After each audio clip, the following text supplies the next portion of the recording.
राधे राधे दोस्तों, मैं लेकर आई हूँ अपने घूमने के साथ आपके लिए एक मज़ेदार स्टोरी जो हर किसी की ज़िंदगी से जुड़ी हुई है। तो अगर आपके साथ भी ऐसा है तो प्लीज़ मुझसे शेयर करना।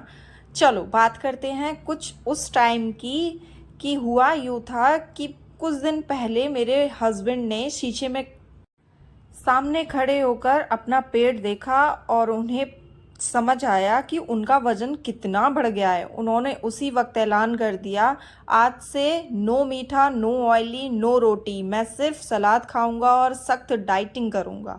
मैंने भी कहा चलो अच्छी बात है, देर से ही समझ तो आया। अब भाई पहले दिन तो उन्होंने पूरे जोश में दोपहर को खीरा टमाटर खाया, शाम को ग्रीन टी पी, लेकिन रात होते होते उनके चेहरे का ग्लो गायब होने लगा। रात को जैसे तैसे उन्होंने आधा कप सूप पिया और उदास मन से सोने चले गए। मुझे पता था कि ये जोश कितनी देर का है, सो मैं चुपचाप सो गई। फिर हुआ यूं कि असली तमाशा स्टार्ट हुआ। रात के करीब 2 बजे थे। अचानक मेरी नींद खुली। मुझे किचन की तरफ से कुछ अजीब सी आवाज़ें आईं, जैसे कोई बहुत धीरे धीरे बर्तन सरका रहा हो। खड़खड़ की आवाज़ सुन के मेरे तो होश उड़ गए। मुझे लगा बाप रे, चोर आ गया। मैं डरते डरते दबे पांव बेडरूम से निकली। हाथ में मैंने वो भारी सा बेलन उठाया कि कहीं वो चोर होगा तो उसे छोड़ूंगी नहीं।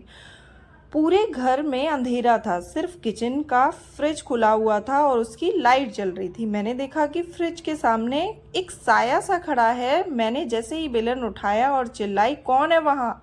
तभी वो साया झटके से मुड़ा और लाइट जलाई। दोस्तों, वो कोई चोर नहीं था, वो मेरे पतिदेव थे जो सुबह डाइटिंग की कसमें खा रहे थे और इस वक्त अपने हाथों से ठंडा रसगुल्ला और एक हाथ से आलू के कटोरे की सब्जी भरी हुई और मुंह में ठूसी हुई रोटी जिनसे वो निगली नहीं जा रही थी।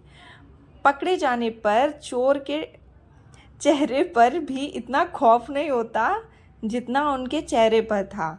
उनके मुंह में रोटी भरी हुई थी, इसलिए वो कुछ बोल नहीं पा रहे थे, बस आंखें बड़ी करके मुझे देख रहे थे। मैंने बोला कोई ना। मैंने अपना बेलन नीचे रखा और हंसते हुए पूछा, क्यों जी, सलाद का असर इतनी जल्दी ख़त्म हो गया और ये आधी रात को फ्रिज पर डाका क्यों डाला जा रहा है? उन्होंने बड़ी मुश्किल से रोटी निगली और मासूमियत से बोले, अरे भाग्यवान, वो मैं चोर ढूंढने आया था। फ्रिज खुला हुआ देखा तो मैंने सोचा कि सब्जी और रसगुल्ला खराब ना हो जाए, इसलिए बस संभाल रहा था।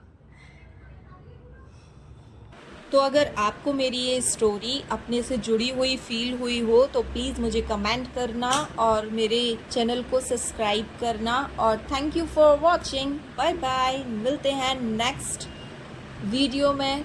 मैं ऐसे ही लेती आऊँगी आपके लिए मोर वीडियोज़। Thank you.